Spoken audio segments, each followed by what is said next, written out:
चलिए 2017-18 का अपना एफएम का पेपर हो चुका था।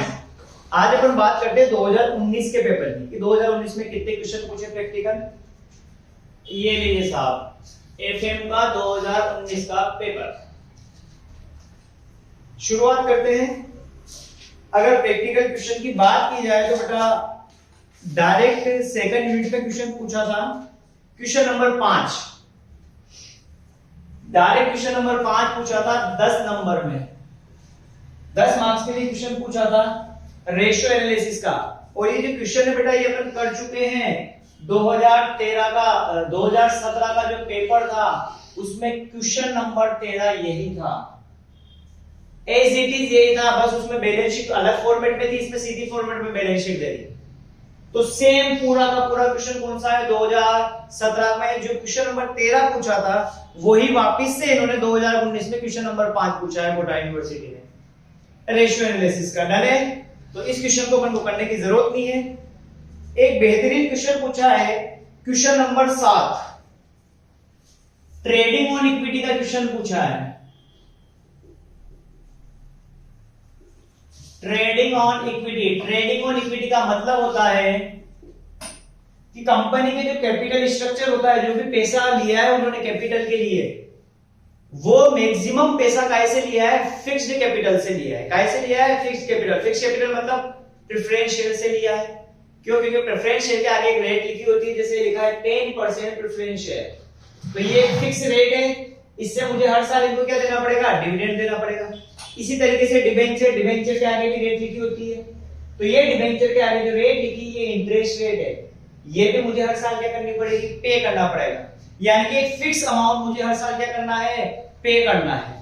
तो अगर वो कैपिटल फॉर्म ज्यादा है अगर किसी कंपनी में, तो उसको क्या बोलते हैं, ट्रेडिंग ऑन इक्विटी। यानी कि कैपिटल स्ट्रक्चर में फिक्स्ड बियरिंग कैपिटल क्या है, ज्यादा है, तो वो केस का मतलब अपना ट्रेडिंग ऑन इक्विटी का। चलिए क्वेश्चन क्या बोला है, देयर आर टू फर्म, दो फर्म है ए और बी। ये लीजिए साहब, दो फर्म है, ए फर्म है एक और एक है बी फर्म। फर्म ए और फर्म बी दे रखा है। क्या क्या बोला आगे, both the firm have capitalization 2.5 lakh each. इनकी टोटल कैपिटल कितनी दे रखी है, 2.5 लाख ईच। इनकी क्या दे रखी है बेटा, कैपिटल दे रखी है। तो ये लीजिए टोटल जो कैपिटल है इनकी, फर्म ए की भी 2.5 लाख है और फर्म बी की भी कितनी है, 2.5 लाख। डन। आगे both the firm earn 40,000 each before interest and tax। before interest and tax है, इसका मतलब EBIT दे रखा है, और दोनों फर्म के लिए कितना दे रखा है, 40,000। EBIT बोल सकते हो या PBIT बोल सकते हो, बात एक ही है। आगे फर्म ए की बात हो रही है, has obtained its whole capital through ordinary share। ये 2.5 लाख है ना जो फर्म ए में, ये टोटल कैपिटल अपनी 2.5 लाख। वो बोल रहा है कि फर्म ए में जो टोटल कैपिटल है वो सारी किस फॉर्म में है, इक्विटी शेयर की फॉर्म में है। ऑर्डिनरी शेयर दे रखे, मतलब इक्विटी शेयर की बात हो रही है। और एक शेयर कितने का है, वैल्यू दे रखी है क्या, अच्छा वैल्यू नहीं दे रखी। यानी कि यहाँ पे पूरी 2.5 लाख की जो कैपिटल है वो किस फॉर्म में है, इक्विटी शेयर की फॉर्म में है। मतलब इस फॉर्म में एक भी क्या नहीं है, फिक्स्ड कैपिटल नहीं है, ना तो प्रेफरेंस शेयर है ना ही डिबेंचर, डायरेक्ट क्या दे रखा है, इक्विटी शेयर कैपिटल है। आगे फर्म बी, अगर फर्म बी की बात करें तो फर्म बी ने बोला कि firm B has obtained 1 lakh तो इक्विटी शेयर से लिया है, 1 लाख तो कैसे लिया है, इक्विटी शेयर से लिया है। आगे 50,000 लिए 10% डिबेंचर से, ये लीजिए साहब 10% डिबेंचर से इसने लिए है 50,000। आगे शादी and 1 lakh through 8% preference share, ये लीजिए साहब 8% प्रेफरेंस शेयर कैपिटल की अगर बात की जाए तो वो यहाँ कितनी दे रखी है, 1 लाख हो गई। देखो 2.5 लाख का हिसाब हो गया बराबर, तीनों को जोड़ोगे तो 2.5 लाख हो गया। यानी कि जो 2.5 लाख की टोटल कैपिटल है फर्म ए में, तो सारी कैपिटल किस फॉर्म में है, इक्विटी शेयर्स की। बी में किस फॉर्म में है, 10% डिबेंचर है 50,000 के, इक्विटी शेयर है 1 लाख के, और 8% प्रेफरेंस शेयर है कितने के, 1 लाख के। तो 2.5 लाख का हिसाब हो गया, इधर 2.5 लाख पूरे इक्विटी शेयर्स है। आगे कॉर्पोरेट टैक्स रेट, यानी कि टैक्स की रेट दे रखी है, देखिए कितनी रेट दे रखी है, टैक्स रेट भी गिवन है क्वेश्चन में। वो दे रखी है 30%, 30% है। आपसे बोला है कि comment on policy of trading on equity followed by firm B, कि फर्म बी जो पॉलिसी फॉलो कर रहा है तो आपको उस ट्रेडिंग और इक्विटी की पॉलिसी पे क्या करना है, कमेंट करना है। तो चलिए आओ, यानी कि कुल मिला के आपको ये बताना है कि फर्म बी है या फर्म ए है, ट्रेडिंग और इक्विटी के बेस पे कौन सा बेस्ट है। ठीक, चलिए कुछ भी नहीं है इसमें, बहुत इजी सा क्वेश्चन है। इनकम स्टेटमेंट बनाते हैं अपन, ये लीजिए साहब, इनकम स्टेटमेंट पार्टिकुलर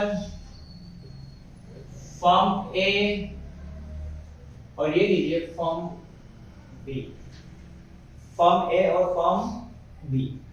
चलिए सबसे पहले क्वेश्चन में दे रखा है ईबीआईटी, तो ये लीजिए साहब EBIT, earning before interest and tax या पीबीआईटी बोल सकते हैं।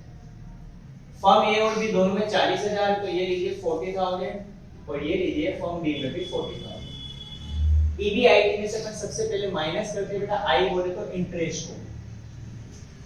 इंटरेस्ट की अगर बात की जाए तो फर्म ए में तो कोई भी इंटरेस्ट नहीं गया, क्योंकि सारी कैपिटल किस फॉर्म में, इक्विटी शेयर की फॉर्म में। अगर फर्म बी की बात करें तो इंटरेस्ट जाएगा डिबेंचर के ऊपर, डिबेंचर पे कितना परसेंट है, 10%, तो अमाउंट कितना है, 50,000 है डिबेंचर के ऊपर, तो ये लीजिए 50,000 का अमाउंट है और इंटरेस्ट की रेट है बेटा 10%, यानी कि ये लीजिए 5,000 का क्या जाएगा, इंटरेस्ट जाएगा। आगे बात करते हैं तो ईबीआईटी में से इंटरेस्ट जाएगा तो बचेगा ईबीटी, अर्निंग बिफोर टैक्स, तो यहां तो 40,000 है और यहां हो गया 35,000। डन। इंटरेस्ट के बाद नंबर आता है टैक्स का, तो टैक्स की रेट दे रखी है 30%, तो वही ईबीटी का ही करना है आपको 30%, तो करीब 40,000 का 30% करेंगे तो 12,000। ठीक, 33,000 का 30% करेंगे तो कितना आएगा, ये आ जाएगा बेटा 10,500। कितना आ जाएगा, 10,500 आ जाएगा। आगे माइनस करके बताइए इसमें कितना क्या बचता है। इधर तो बच रहा था 24,500, 40 माइनस 12 कर ले तो इधर बचेगा अपना 28,000 रुपए। ये लीजिए 28,000। ये जो आया इसे बोलते हैं ईएटी, अर्निंग आफ्टर टैक्स, या पीएटी, प्रॉफिट आफ्टर टैक्स। इसमें से माइनस किया जाता है बेटा प्रेफरेंस शेयर डिविडेंड, अगर हो तो पहले में तो प्रेफरेंस शेयर है ही, सेकंड में प्रेफरेंस शेयर कितना है, 8% है, 1 लाख रुपए के, तो ये लीजिए साहब 1 लाख रुपए के कितने परसेंट दे रखे, 8%, बोले तो कितना आ जाएगा, 8,000 आ जाएगा। E80 में से प्रेफरेंस शेयर घटाते हैं तो जो आएगा इसे बोला जाता है earning available for equity share holder. तो इधर तो 28,000 है, इधर की बात करें तो कितना है, 24,500 माइनस 8,000 है। ये लीजिए earning available for equity shareholder निकल गया। डन है। चलिए earning available for equity shareholder अपन ने क्या कर लिया है, फाइंड आउट कर लिया। अब अपन निकालेंगे बेटा रिटर्न ऑन, या फिर बोल सकते हैं आप अर्निंग, या तो बोल सकते हो रिटर्न या फिर earning on equity share capital, यानी कि इक्विटी शेयर कैपिटल के ऊपर इसकी कितनी अर्निंग हो रही है। कुछ भी नहीं करना है, ये वाला जो अमाउंट निकला है 28,000, यानी कि earning available for equity share holder, इसको डिवाइड कर दीजिए इक्विटी शेयर कैपिटल से। इक्विटी शेयर कैपिटल यहाँ पे कितनी है, 2.5 लाख रुपए की, और मल्टीप्लाई बाय क्या करेंगे, 100। सोल्व करिए, ये आ जाएगा अपना return on equity share capital. कितना आएगा देखो,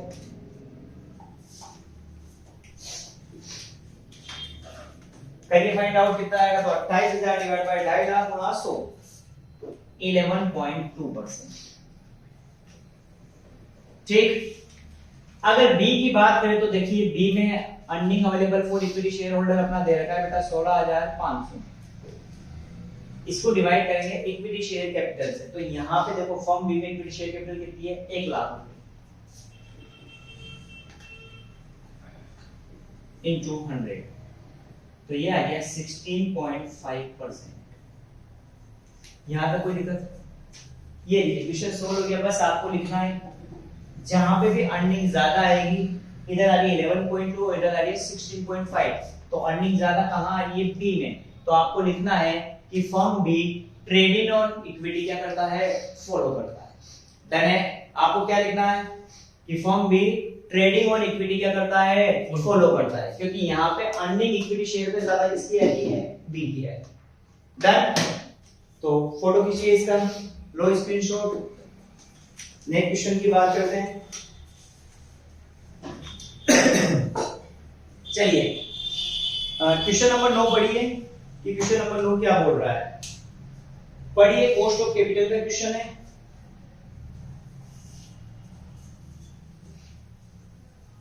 क्वेश्चन नंबर 9 पढ़िए, कॉस्ट ऑफ कैपिटल का क्वेश्चन है। Weighted average cost of capital पूछा है शायद। आइए क्वेश्चन नंबर 9, ये लीजिए साहब 2019 का क्वेश्चन नंबर 9 कि the capital structure of Swaroop limited is as under.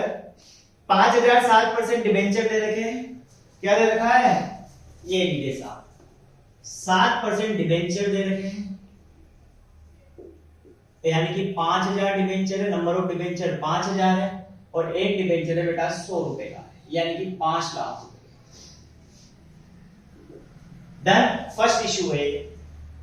आगे फिर 3,008% डिबेंचर दे रखे हैं। ये लीजिए, ये दे रखे 3,000 डिबेंचर, और एक डिबेंचर दे रखा है कितने रुपए का 100 रुपए का, और ये है अपना सेकंड इश्यू। ये लीजिए साहब। आगे 2009% preference share, cumulative preference share capital दे रखे, वो दे रखे 2000 शेयर प्रेफरेंस शेयर, और राजा बेटा एक शेयर यहाँ पे अपना कितने का है 100 रुपए का, यानी कि 2 लाख। आगे 5,000 इक्विटी शेयर दे रखे हैं। ये लीजिए साहब 5,000 इक्विटी शेयर है, और एक शेयर है 100 रुपए का, यानी कि 5 लाख रुपए की इक्विटी शेयर कैपिटल दे। डन। आगे रिटेन अर्निंग भी दे रखी है 2 लाख रुपए की। ये लीजिए साहब रिटेन अर्निंग, वो दी हुई है 2 लाख। आगे बढ़ते हैं। The earning per share, earning per share मतलब EPS of the company past many year has been 20। Company का जो अर्निंग पर शेयर यानी कि ईपीएस दे रखा है वो 20 पर शेयर दे रखा है, 20 रुपए पर शेयर। आगे the share of the company are sold in market at book value, यानी कि अगर कंपनी की मार्केट प्राइस की बात करें एमडी है, तो वो बोल रहा है कि जो बुक वैल्यू है वही मेरी क्या है मार्केट प्राइस की है। आगे टैक्स रेट दे रखी है 30%। ये लीजिए साहब टैक्स रेट गिवन है 30%। आगे टैक्स रेट के बाद दे रखा है personal tax liability share holder की, इसे बोलते हैं टीपी, पर्सनल टैक्स रेट जो केआर निकालने में काम आती है, वो दे रखा है 30%। आपसे बोला है कि weighted average cost of capital क्या करिए फाइंड आउट कीजिए। चलिए weighted average cost of capital निकालना है, तो चलिए लिखते हैं यहाँ पे calculation of weighted average cost of capital. तुम फुल फॉर्म लिखोगे, शॉर्ट फॉर्म में लिखनी है वहां। कॉलम क्या क्या बनता है? एक बनता है सोर्स, एक बनता है अमाउंट, एक बनता है रेट, एक बनता है कॉस्ट ऑफ कैपिटल, इसको ए नाम दिया जाता है, इसको बी, और इधर आ जाएगा अपना प्रोडक्ट, बोले तो ए इंटू बी।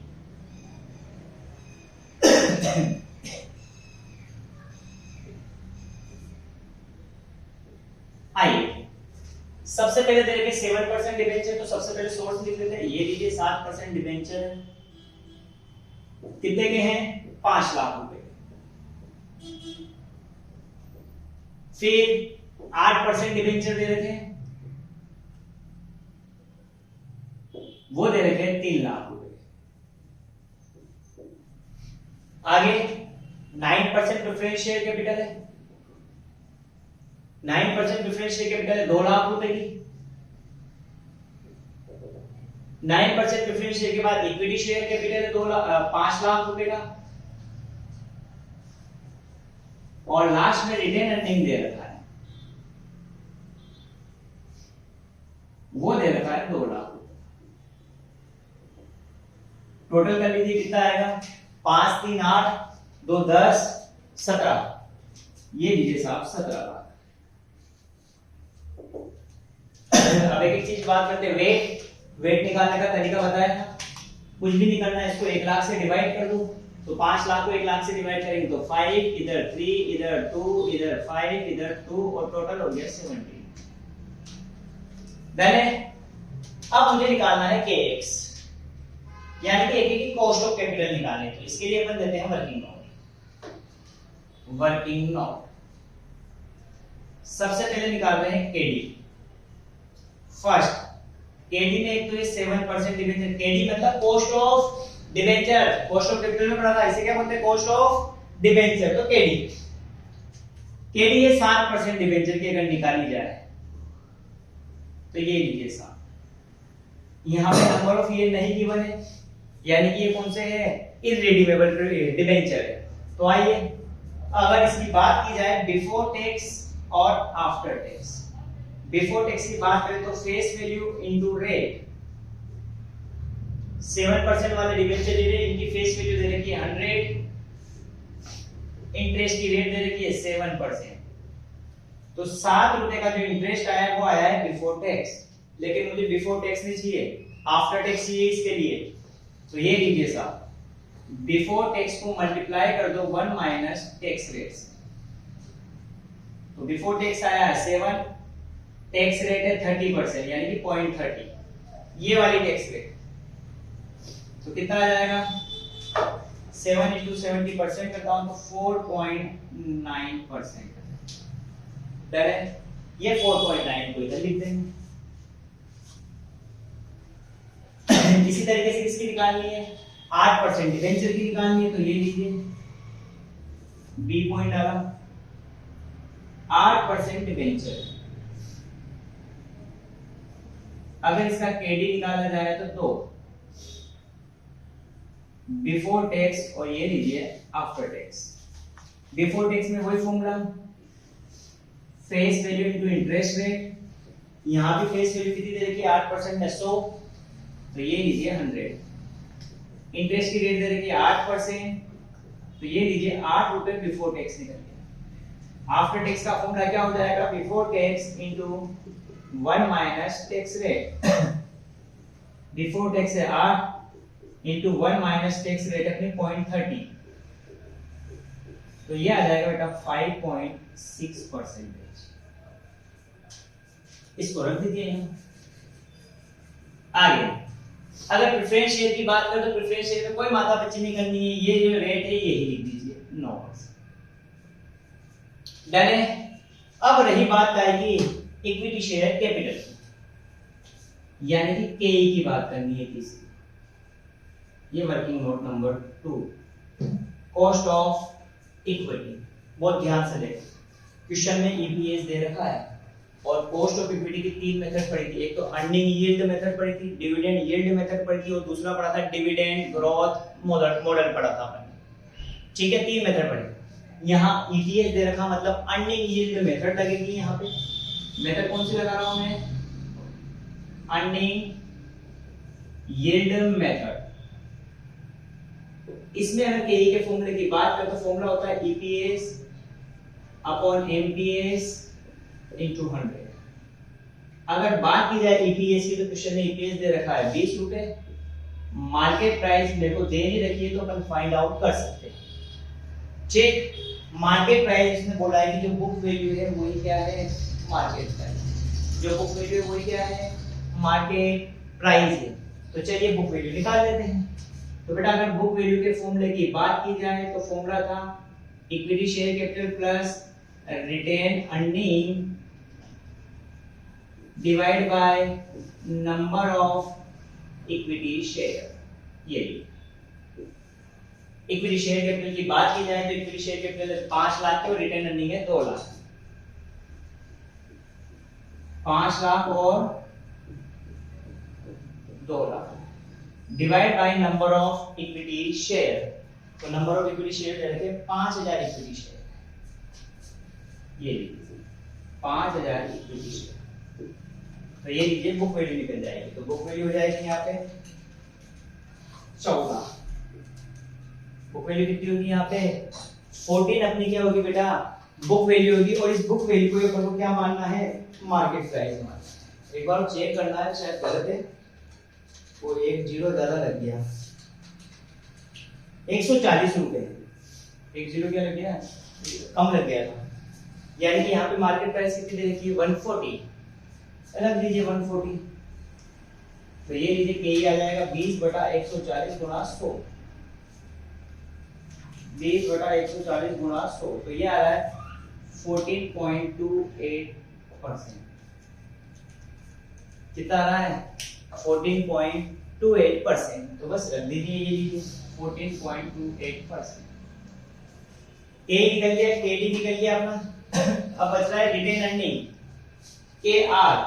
अगर रिटेन अर्निंग की बात की जाए तो ये लीजिए बेटा दूसरे वर्किंग नोट के बाद वर्किंग नोट में इधर दे रहा हूं। देखिए क्या है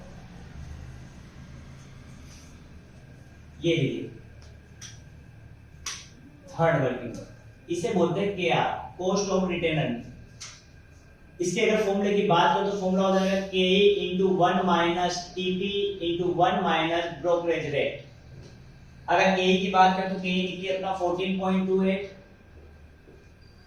इंटू 1 माइनस टीपी। टीपी का मतलब होता है शेयर होल्डर की पर्सनल टैक्स रेट, वो 30% ही दे रखी है 0.30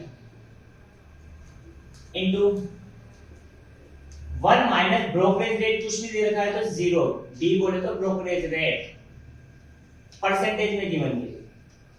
सोल्व कर लीजिए तो 14.28 इंटू 0.70 इंटू 1 में से 0 गया तो 1, तो कितना आ जाएगा 14.28 इंटू 0.7 9.996। तो मैं ले रहा हूं इसको राउंड ऑफ में कितना परसेंट 10% ले रहा हूं। डन है क्या?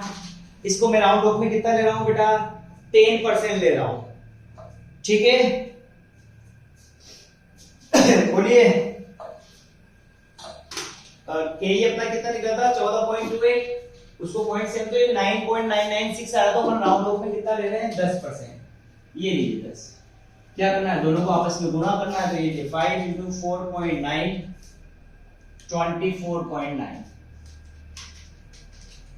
आगे 3 अरे एक बार गुणा करना 5 into 4.9 करेंगे तो 24.5 आएगा। ठीक है नेक्स्ट 3 into 5.6 करते हैं तो 16.8, फिर 2 into 9 करते हैं तो 18, 5 into 14.28 करते हैं तो ये 71.4 और 2 into 10 करते हैं तो ये हो गया 20।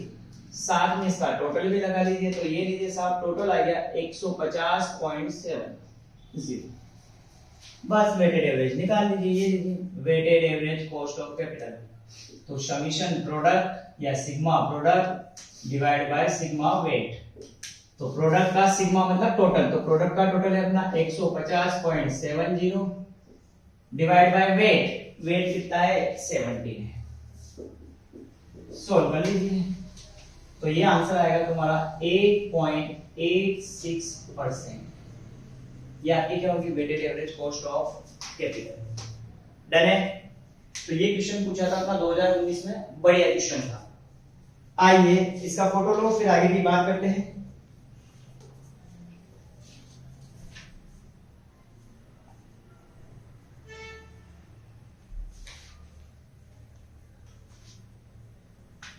चलिए नेक्स्ट बात करते हैं बेटा क्वेश्चन नंबर 11 क्वेश्चन बढ़िया दिया है, कैपिटल वेस्टिंग का क्वेश्चन है। तो एक बार क्वेश्चन नंबर 11 पढ़िए क्या बोल रहा है क्वेश्चन। इजी से क्वेश्चन है, आईआरआर का पूछा है, इंटरनल रेट ऑफ रिटर्न का क्वेश्चन पूछा गया है तुमसे। तो पढ़िएगा क्वेश्चन।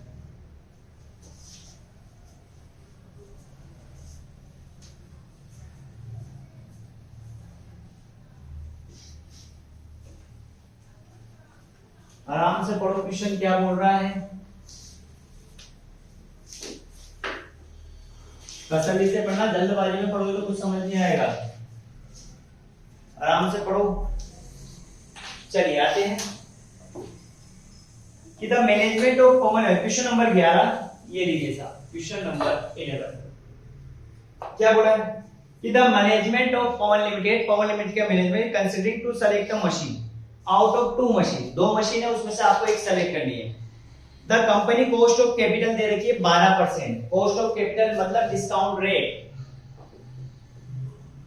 इसी को हम क्या बोल सकते हैं, प्रेजेंट वैल्यू फैक्टर की जो रेट होती है पीवी फैक्टर की, वही रेट दे रखी है, वो दे रखी है 12%।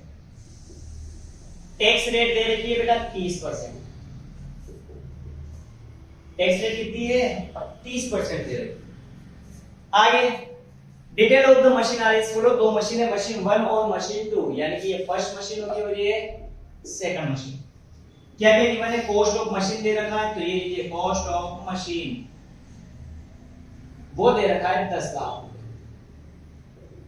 इधर दिया हुआ है 15 लाख। आगे एक्सपेक्टेड लाइफ, अगर लाइफ की बात दे रहे तो वो दे रही है पहली मशीन की 5 साल और सेकंड मशीन की 6 साल।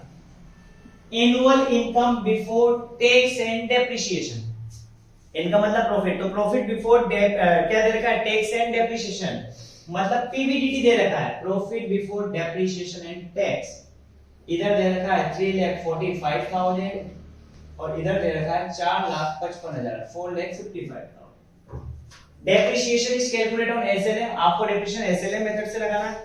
You are required to calculate internal rate of return, internal rate of return मतलब आईआरआर फाइंड आउट करना है। क्या फाइंड आउट करना है, IRR, internal rate of return. बेटा आईआरआर की अगर बात की जाए तो ये ऐसी रेट होती है जहां पे नेट प्रेजेंट वैल्यू बोले तो एनपीवी वो क्या हो जाएगी, 0 हो जाएगी। और एनपीवी 0 कब होगी, यानी कि जब पीवीआई है present value of inflow present value of outflow के क्या होगा, बराबर होगा। जैसे एनपीवी में तो रेट गिवन रहती थी तो अपन उस रेट से क्या करते थे, क्वेश्चन सोल्व करते थे। यहां पे आपको रेट फाइंड आउट करनी है, ऐसी रेट जहां पे प्रेजेंट वैल्यू ऑफ इनफ्लो यानी कि आउटफ्लो और इनफ्लो दोनों क्या हो जाए, बराबर हो जाए, यानी कुल मिला के एनपीवी बराबर क्या हो जाए, 0 हो जाए, वो रेट फाइंड आउट। तो चलिए करते हैं। रेट फाइंड आउट करने से पहले अपन को निकालना पड़ेगा सीएफएटी, तो सबसे पहले निकालते हैं कैलकुलेशन ऑफ सीएफएटी। सीएफएटी की फुल फॉर्म की अगर बात की जाए तो कैश फ्लो आफ्टर टैक्स बोला जाएगा, इसको क्या बोला जाएगा, कैश फ्लो आफ्टर टैक्स। चलिए मशीन फर्स्ट मशीन सेकंड लिख दीजिए, पूरे लिखो, मशीन फर्स्ट, इधर आ जाएगा बेटा मशीन सेकंड। डन। चलिए सबसे पहले लिखेंगे PBDT, profit before depreciation and tax. तो मशीन ए की बात करें फर्स्ट की तो 3,45,000 और बात की जाए मशीन सेकंड की तो 4,55,000। इसमें से माइनस किया जाएगा बेटा डेप्रिसिएशन। आइए सर, अगर डेप्रिसिएशन की बात की जाए तो उसने बोला है कि एसएलएम मेथड से लगाना है और सारे क्वेश्चन अपने का आएंगे बेटा एसएलएम पे ही है। तो डेप्रिसिएशन का एसएलएम में फॉर्मूला होता है cost minus scrap value divide by life. 2 machine है तो मशीन फर्स्ट की बात कर लेते हैं। तो फॉर्मूला हो जाएगा कॉस्ट, कॉस्ट दे रखी थी 10 लाख, स्क्रैप वैल्यू नील, स्क्रैप वैल्यू मतलब जब मशीन की लाइफ खत्म होगी 5 साल, तो 5 साल बाद हम इसको कितने रुपए में बेचेंगे या बिकेगा, तो कबाड़े के भाव में क्या कितना पैसा आएगा, उसे अपन क्या बोलते हैं, स्क्रैप। लाइफ की अगर बात करें तो बेटा 5 साल, तो 10 लाख बेटा 5 करेंगे तो 2 लाख रुपए का टेप आएगा हर साल पर एनम। मशीन फर्स्ट के बाद बात करते हैं मशीन सेकंड। तो सेकंड की कॉस्ट है कितनी, 15 लाख, स्क्रैप वैल्यू 0 दे रखी है, लाइफ दे रखी है 6 साल। तो अगर यहां किया जाए तो कितना आएगा 15 लाख बटा 6 275 2.5 लाख रुपए। ये लीजिए साहब 2.5 लाख। ये मशीन भी सेकंड पे क्या आ गया हर साल का डेप्रिसिएशन।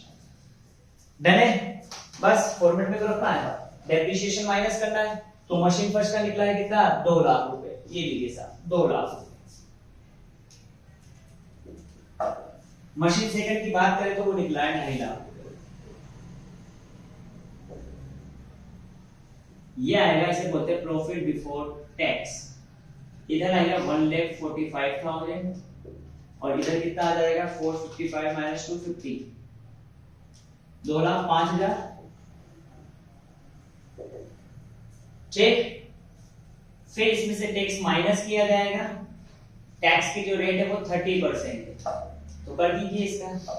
तो 1,45,000 इंटू 30% करते हैं तो ये आ गया 43,500 माइनस करते तो ये आ जाएगा 1,01,500। इसे बोलते हैं प्रॉफिट आफ्टर टैक्स। इधर 30% करते तो 2,05,000 का 30% 61,500 माइनस करके लिखते हैं तो 1,43,500। इस पीएटी में आप वापस से डेप्रिसिएशन क्या कर दो प्लस कर दो। तो डेप्रिसिएशन कितना था 2 लाख और इधर था 2.5 लाख। तो जो वैल्यू आएगी तुम्हारी उसे बोला जाता है cash flow after tax CFAT।